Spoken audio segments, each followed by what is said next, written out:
Dawn breaks thick with fog near Villers-Bocage.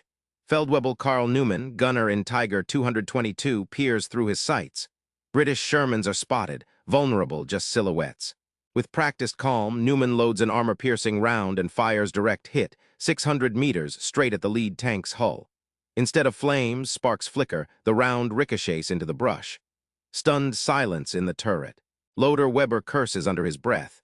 The British tank doesn't stop. Newman's commander, Lieutenant Kruger, shoves his binoculars aside, barking, "Weeder." Again, Newman racks another shell and fires. Same result. 2 more shots, no effect. The Firefly's barrel swings toward them. Panic replaces certainty. Sherman's fan out 1, 2, 3 illuminate with impossibly bright muzzle flashes. The whine of their 17-pounder round slices through the mist. Tiger 222 shakes as an armor-piercing shell tears through the glacis plate penetration where German steel was supposed to be invincible. Weber scrambles for another round. Radio static bursts with frantic messages. "Sidertstringen uns!" They're penetrating us. Kruger screams for a smoke screen. 2 more Tigers behind them explode, hatches flying open, crews bailing into burning wheat. In 60 seconds, the legend collapses. Across a 9-kilometer front, 23 German tanks face the same nightmare. Gunners fire and fire, but the enemy won't die. Instead, Tiger after Tiger erupts in flames. For the first time, Tommy Cookers silence the beasts of Normandy. But 72 hours earlier, not a single man in these steel giants could imagine this reversal, least of all Feldwebel Newman. 72 hours earlier, the mood inside Tiger 222 is triumphant. Feldwebel Newman and his crew joke about the Tommy Cookers, British Shermans, known for erupting in flames after a single hit. German crews call them rolling coffins. "Easy kills," Kruger boasts, spinning a spent shell on the turret floor. The intelligence briefings are confident. British armor is outgunned, outranged, and demoralized. Orders hold the line. Expect probing attacks, nothing more. What no one in Tiger 222 knows. British command has been quietly fielding a new variant, the Sherman Firefly, equipped with the 17-pounder gun. On June 20, an aerial reconnaissance report notes unfamiliar barrel shapes among the British tanks, but Colonel Mayer Division Intelligence dismisses it. In countless wargames, analysts predict the Tiger's frontal armor is immune to any Allied tank gun at operational ranges. Yet Fireflies have arrived behind hedgerows and sunken lanes, their tracks blackened with soot to hide in nighttime operations. British tankers, under command of the 21st Army Group, grind forward with deliberate silence. Each Firefly is positioned to maximize fields of fire at critical chokepoints. General Montgomery's orders are clear. Hit the Tigers at dusk and dawn. 3 days of quiet maneuvering, camouflage netting, and tense radio silence brings 2 armored worlds onto a collision course. At 4:12 hours on June 23, both sides will be forever changed. But for now, the myth of German invincibility remains unbroken. It's 4:12 hours on June 23. The night air trembles with distant engine growls and restless nerves. Tiger 222 advances through a sea of darkness, expectant. Newman sights an enemy-shaped movement in the fog. The first report crackles in from Tiger 201, "Contact sector east closing at 800 meters. A gun flashes, a round sent, but the British tank doesn't ignite. Over the radio, "Ziel getroffen keine Wirkung." Target hit no effect. Confusion blankets the battlefield. Newman's shell clangs harmlessly off a Sherman's hull. Other crews echo the disbelief. Tiger 205 reports 3 impacts on a single Sherman still advancing, muzzle sparking. Panthers join in, only to see their shells skid uselessly away. Radio discipline frays as desperate voices call for artillery strikes and retreat orders. "It's not possible," Weber shouts. Out on the open fields, headlights flicker and tanks scatter. British Fireflies, engines idling, track their prey. Fire commands twitch across the nettled radio net. The Firefly's 17-pounder roars again. A Tiger erupts. Streaks of tracer arc overhead like vengeful lightning. Now, division headquarters fields panicked reports. 23 Tigers hit with no kills, losses mounting every minute. The strategy shatters. Already, 2 of Michael Whitman's vaunted Tigers are burning. Within the first hour, the unstoppable has become hunted. But this was only the first hour. What happened over the next 6 hours would force the entire German army to rewrite its doctrine. 4:45 hours. The choking haze begins to dissipate. revealing the deadly chessboard that Villers-Bocage has become. 1st Battalion, 23rd Hussars Shermans and Fireflies interspersed maneuver east across the open fields. Lieutenant Charles Drew, Firefly commander, signals his troop to split. One hulls down in a hedgerow, the other swings wide to flank. British gunners now have clear lines of sight, no more hesitation. Shells rip through 2 more Tigers as crews scramble from burning metal. What was cautious probing becomes a full-force assault. The German line buckles, survivors abandon disabled tanks, weapons clattering onto muddy earth. Momentum decisively changes as the British seize the initiative. On the German side, panic and disbelief permeate the command net. Oberst Busch, regimental commander, attempts to coordinate a counterattack. All units regroup Sector G7. Confusion reigns. Tank commanders report engines failing, ammunition dumps ignited by hits, radios jammed by overlapping panicked calls. Some drivers attempt to reverse, only to founder in bomb craters or tangle in hedgerows. Artillery support is requested, but batteries are slow to acquire the shifting targets through the dissipating mist. Every countermove meets immediate, withering British fire. The turning point arrives shortly after 500. Of the original 23 Tigers, more than a dozen are disabled or destroyed. Smoking hulks, still smoldering, dot the fields from point 182 to the railway embankment. British forces have claimed over half a kilometer of ground, while German casualties in crews and vehicles soar. Estimates already exceed 60 tank crew killed or captured. Not a single British Firefly is knocked out. Combat effectiveness for the German battle group has collapsed. Attempts at organized retreat only add to the chaos. At 5:22, Oberst Busch gives the order. Break contact, fall back, use all available smoke. The message struggles through broken comms, garbled in transmission. Some tank units never receive the retreat order, while others misinterpret it as a push for counterattack. Artillery mistakenly shells friendly positions. Platoon leaders beg for clarification that never arrives. By sunrise, German command structure has become a patchwork of isolated, battered remnants. The catastrophic German losses at Villers-Bocage can be traced largely to technical disparities suddenly exposed as the battle progressed. The vaunted 88 MKW K-36 gun, equipping the Tigers, was previously believed unstoppable. Penetration tables glowed with confidence. Up to 120 of armor at 1,000 meters.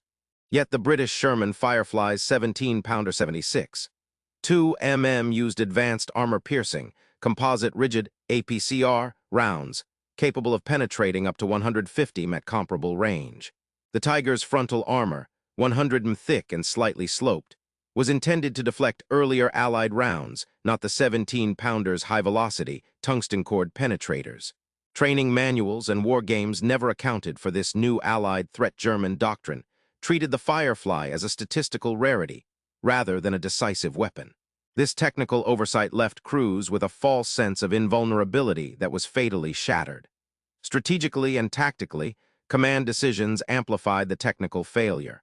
Colonel Mayer dismissed aerial reconnaissance that spotted the extended barrel silhouette of Fireflies days prior, relying on outdated assumptions. German Tigers massed in the open, confident in their ability to absorb and return fire. Their standard tactics involved head-on assaults or static defense, precisely what the Firefly's long-range gun could exploit. In contrast, the British dispersed Fireflies among standard Shermans, creating a shell game that forced enemy crews to guess which tank was the true threat. In previous engagements, such as Kursk or Kharkov, German armor overwhelmed with shock and awe. Here, the surprise belonged solely to the Allies, who dictated the pace, angle, and engagement ranges. Post-war interrogations and captured signals logs corroborate these failures. Feldwebel Neumann described the moment their shells bounced like stones off water, and captured Oberst Busch documents reveal frantic orders countermanded within minutes. British after-action reports estimate 18 Tigers and Panthers destroyed, compared to just 3 Firefly losses to anti-tank guns. The Germans, once the masters of armored warfare, found their greatest weapon abruptly and humiliatingly obsolete. In the immediate wake of the battle, Allied commanders wasted no time exploiting their advantage. The British Guards' armored division surged forward, sending 2 additional squadrons to shore up the breakthrough. Infantry support was rerouted to consolidate gains around point 182 and clear German pockets. Orders flew. Advance to the Khan Road, secure crossings by 900. Over 1,200 British troops shifted positions, while battalion field repair teams began cannibalizing knocked-out German tanks for intelligence and spare parts. German units, depleted and disorganized, retreated. Piecemeal remnants of 3 Panzer companies limped northwest, leaving behind vehicles, mortars, and dozens of prisoners. At Divisional HQ, General Bayerlein was handed fragmentary, often contradictory reports just after 600. Some indicated a full rout, others insisted isolated pockets still held on. Within half an hour, he urgently radioed Panzer Lehr's reserves. Commit all remaining armor, hold the Khan corridor at all costs. Yet, miscommunications persisted. Some orders were delayed or lost en route, compounding the chaos. British signals intelligence intercepted frantic German transmissions, accelerating Allied responses and redeployments in real time. For the first time, field commanders in Normandy reported German Panzer doctrine had collapsed under weight of new British tank guns. Final tolls spoke volumes. 16 German tanks confirmed destroyed, mostly Tigers with up to 80 crew killed or captured. British losses were minimal: 7 tanks knocked out, only 3 of which were Fireflies. The British push advanced 2 kilometers by midday. Yet the cost for the Germans was disproportionate. The spearhead of their armored reserve was broken in a single morning. By noon, a counterattack was impossible, forcing a delay in the overall German reinforcement timetable by at least 48 hours. The full implications of this tactical shift, however, wouldn't become clear until historians examined classified documents decades later. Fact 1. Personal account: a long-buried letter written by Jeff Rader Paul Albrecht, radio operator in Tiger 205, describes the chaos of June 23. I sent our distress call while Newman's gun was useless. The noise was everywhere. I heard Weber screaming, then only static as our Tigers burned.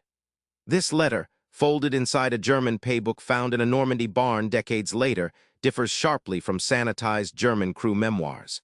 Albrecht's raw admissions: fear, confusion, and the death of mythic Tiger invincibility helped shift historical focus to the psychological collapse of elite crews, a perspective absent from traditional operational histories. Fact 2. Logistical reality: according to captured Wehrmacht quartermaster ledgers, 1st SS Panzer Regiment entered Villers-Bocage with only 71% of its authorized high-velocity rounds. Panzer IVs reported as few as 3 AP shells per tank, despite official claims of full resupply. This severe ammunition shortage forced crews to ration fire and left Tiger tanks unable to sustain prolonged engagement. The discrepancy directly contributed to their mounting losses, as veterans later recounted hesitating before firing rare for German armor units up to that point. Fact 3. Official versus actual records: the post-battle after-action report filed by Oberst Busch on June 24 claimed only 7 Tigers lost, citing overwhelming enemy air power as the cause. Yet a British prisoner interrogation record and photographs later found with war correspondence film rolls confirmed 14 Tigers destroyed or abandoned, double the official figure. This intentional underreporting was designed to avoid high command scrutiny and preserve morale, masking the extent of equipment loss until Allied advances prompted full inventory tallies weeks later. Fact 4. Ground-level reality: soldiers' field notebooks repeatedly reference smoke and confusion as primary obstacles. Rather than executing textbook Kampfgruppen tactics, many units resorted to individual initiative. One gunner used a periscope mirror from a knocked-out Sherman to improve visibility in the fog. Another crew borrowed British PIAT anti-tank rounds from overrun positions, fitting them to their own launchers in desperation. These acts, corroborated in multiple personal records, highlight the improvisational spirit and shortcomings of rigid command assumptions. Fact 5. Environmental factor: meteorological records show the pre-dawn fog on June 23 reduced visibility to under 90 meters, a fact omitted in initial German planning reports. The mist, compounded by ground fog trapped by the Bocage hedgerows, rendered Panther night vision equipment virtually useless, while Fireflies on higher ground could pick out silhouettes sooner. Captured equipment test logs indicated numerous Tiger engine failures, as the humid air led to carburetor flooding and electrical shorts, further hobbling their mobility at the worst possible moment. In the years immediately following Villers-Bocage, Allied and German historians alike focused on the apparent tactical blunder by the Wehrmacht. Early British histories, drawing mostly from unit diaries and limited interviews, hailed the battle as a rare British triumph over German panzer formations. Published wartime accounts and memoirs highly filtered and influenced by censorship painted a picture of Allied ingenuity and German overconfidence, with little discussion of logistical or technological dynamics. German post-war recollections often blamed superior Allied numbers and bad weather, minimizing deeper strategic failures and technical shocks. A major revision emerged in the 1980s and 1990s, fueled by declassification of British operational reports and, crucially, captured German documents stored in Soviet archives. These revealed the shocking extent of German underestimation of the Sherman Firefly's 17-pounder gun, as well as supply shortages and fractured communication networks. First-hand accounts from both sides, many only published decades after the war, contradicted official Wehrmacht tallies and after-action claims. Scholars like David Fletcher and Stephen Zaloga highlighted evidence of ammunition rationing and organizational breakdown, shifting focus from heroic tank duels to systemic operational failure and the psychology of surprise.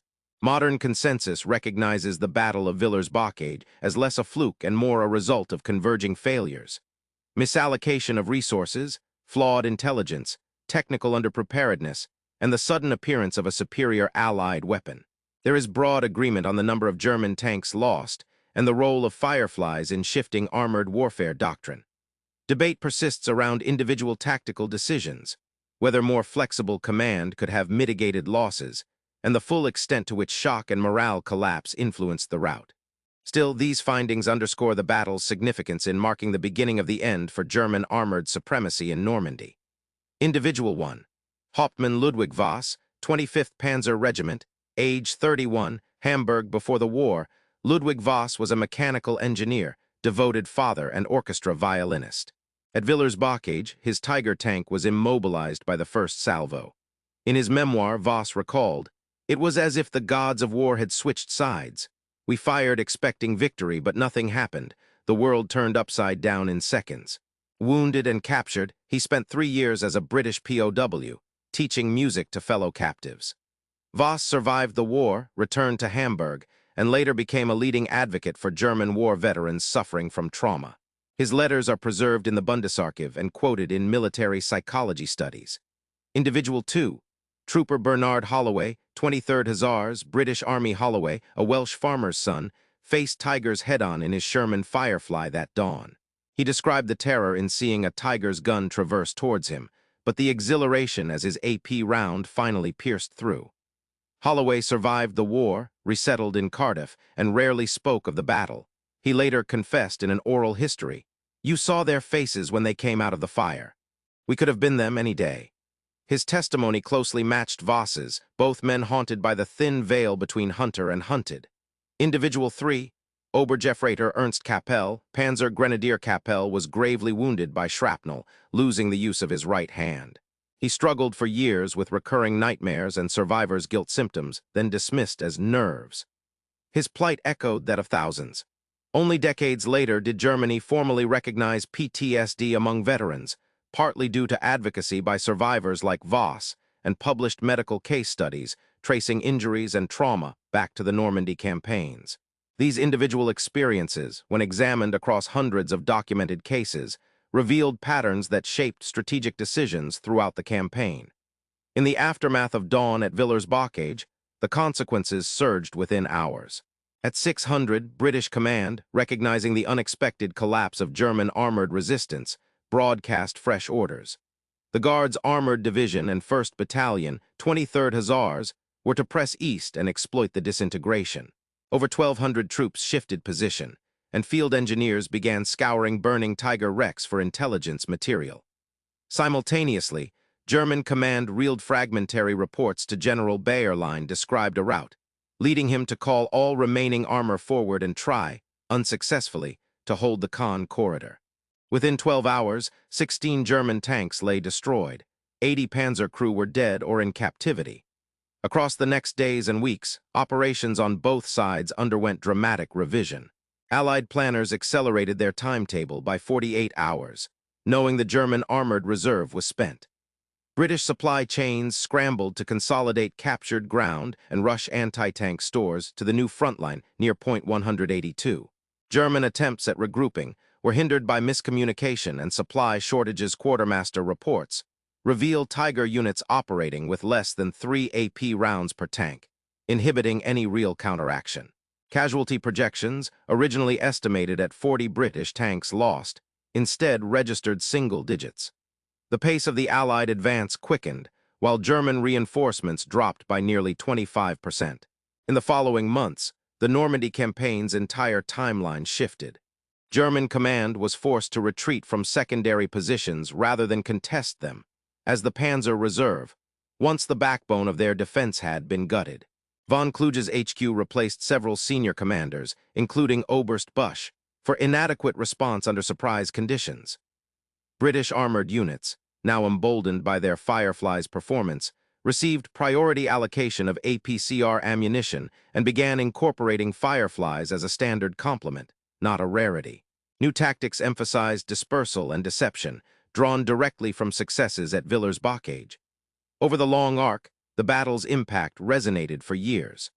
The loss of irreplaceable Tigers weakened all subsequent German counterattacks in Normandy, granting the Allies freedom to maneuver and accelerating the liberation of Caen and northern France. Strategically, it shifted resource allocation at German high command. Scarce replacements now flowed away from the Western Front. Lessons from Villers-Bocage echoed in post-war doctrine and tank development, making that June morning a pivot in Western armored warfare. If the events at Villers-Bocage had unfolded differently, if Feldwebel-Neumann's shots had penetrated the oncoming Firefly, and the Tiger line held the entire Allied timetable in Normandy would have slowed dramatically. Analysis indicates that, with 23 combat-ready Tigers still operational, British armored thrusts would have suffered at least double the casualties, stalling at hedgerows east of Villers-Bocage. This would have forced the 21st Army Group to reallocate air and artillery support for a prolonged battle of attrition. German reserves, with 2 extra days to reposition, could have threatened the Allied bridgehead at Caen. A delay of even 72 hours in the British advance would have impacted the supply flow for Operation Goodwood. The seaborne foothold's vulnerability may have invited counterstrokes from 2nd SS Panzer Corps, raising projected Allied casualties by as many as 1,000 men and potentially extending the Normandy campaign by weeks. Compared to pivotal engagements such as Prokhorovka, Kursk, or Aracourt, Villers-Bocage is modest in scale. Over 40 tanks engaged, not hundreds. Yet its outcome reversed more than statistics. It shattered the German aura of invincibility in the West, something previous minor victories had failed to do. Unlike the massive, grinding attrition seen elsewhere, here a handful of upgraded Shermans decisively outmatched elite Tiger battalions in a matter of hours. Military academies highlight this battle for its confluence of technical surprise, doctrinal rigidity, and psychological collapse, making it a masterclass in armored war's human and mechanical limits. Historians broadly agree on Villers-Bocage's significance as the effective end of German armored dominance in Normandy. There is consensus on the magnitude of the tactical surprise, the underestimation of Allied technology, and the operational failures of German command. Debate persists around the extent to which better communication or flexibility could have reduced losses, but the prevailing academic position marks this event as the moment a legend died, and an Allied advance was secured by more than numbers alone. The aftermath of Villers-Bocage lives on through veterans like Trooper Bernard Holloway of the 23rd Hussars. Holloway survived his duel with the Tigers and returned to Cardiff, rarely speaking of that day. In a 1984 interview, he remarked, "You saw their faces when they came out of the fire. We could have been them any day." His testimony is preserved in the Imperial War Museum, providing later generations with a window into the human dimensions behind armored warfare's myths. Institutionally, the battle is commemorated at the Normandy Tank Memorial, unveiled at Villers-Bocage in June 1994. Each June, British and German families gather to lay wreaths and read names from both sides, underscoring hard-won reconciliation. Since 2002, the British Army's Royal Armoured Corps training curriculum includes Villers-Bocage as a case study in misjudged enemy capability and adaptive tactics. After-action bulletins from this battle informed doctrinal revisions in 1945 and significantly influenced the NATO tank gunnery and position discipline guidelines formalized in the early Cold War years. The legacy endures in today's armored doctrine. Core tactical lessons, mixed weapons grouping, camouflage discipline, and distributed command were validated and are standard in modern mechanized operations. The encounter at Villers-Bocage directly inspired the hunter-killer team concept employed by NATO tanks, and after-action analyses of the Firefly's performance accelerated British and American adaptation of high-velocity sabot rounds in the 1950s. Battlefield digitization and rapid response doctrine can both be traced back to the hard-earned wisdom distilled from that pre-dawn shock on Normandy's fields.